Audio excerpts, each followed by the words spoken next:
اعوذ باللہ من الشیطان الرجیم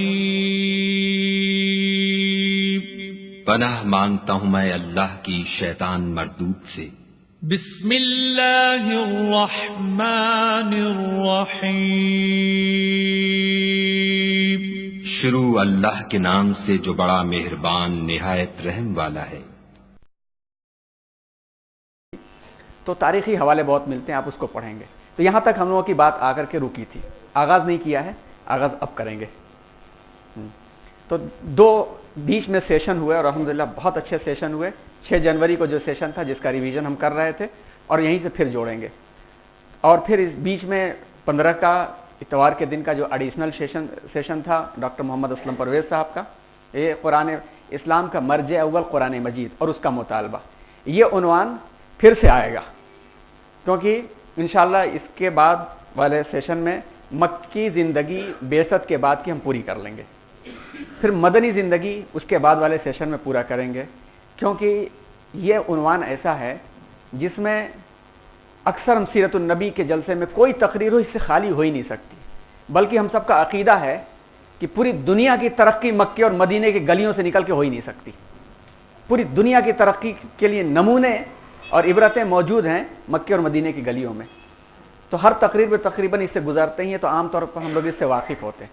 اس میں بہت تفصیل سے نہ جا کر اگلے دو سیشن میں اس کو پورا کر کے 4 یا 5 سیشن انشاءاللہ عبادات اور جو تھاٹس ہیں اسلامک تھاٹس اس کے بارے میں ہم لوگ استعمال کرنے کی کوشش کریں گے۔ تو پھر قرآن مجید آئے گا، پھر حدیث آئیں گے، فقہ آئیں گے، عبادتوں کے جو کاز ہیں، ریزن ہیں، ان عبادتوں کے اندر انٹرنیشنل سویلائزیشن کو ایک جگہ کرنے کا، یعنی انٹرنیشنلی گلوبلائزیشن جس کو کہتے ہیں، پریکٹیکلی کیسے دکھایا گیا اس کے بارے میں انشاءاللہ بات ہوگی۔ تو قرآن مجید کا عنوان پھر سے ایک مرتبہ آئے گا۔ اب آئیے اپنا آج کا عنوان شروع کرتے ہیں۔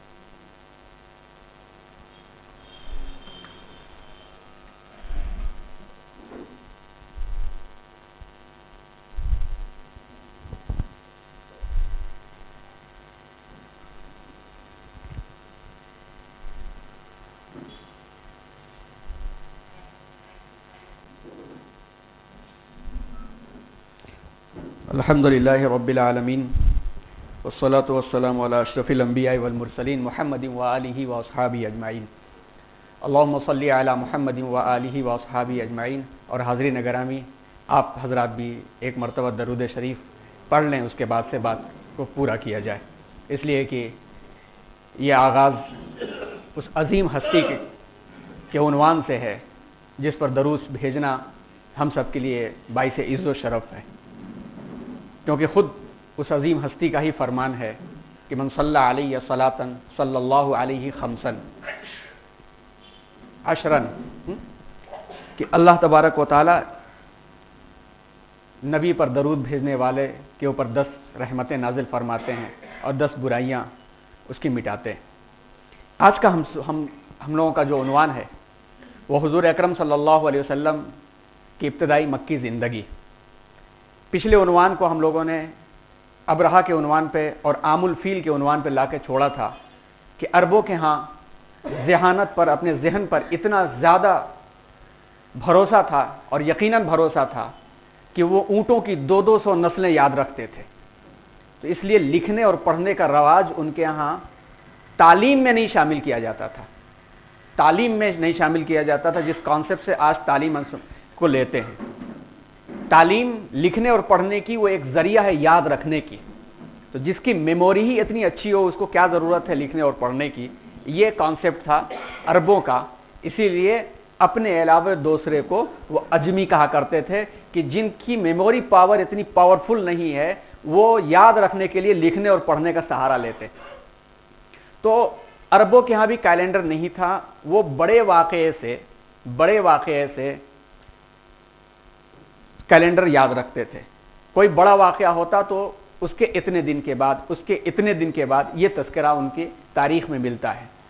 تو عام الفیل کے 48 یا 50 دن کے بعد حضور اکرم صلی اللہ علیہ وسلم کی ولادت باسعادت ہوئی تھی۔ آج جو ہمارا عنوان چلے گا اس عنوان میں جو ہماری مرجع کی کتابیں ہیں، ریفرنسز ہیں، وہ ریفرنسز سیرت النبی،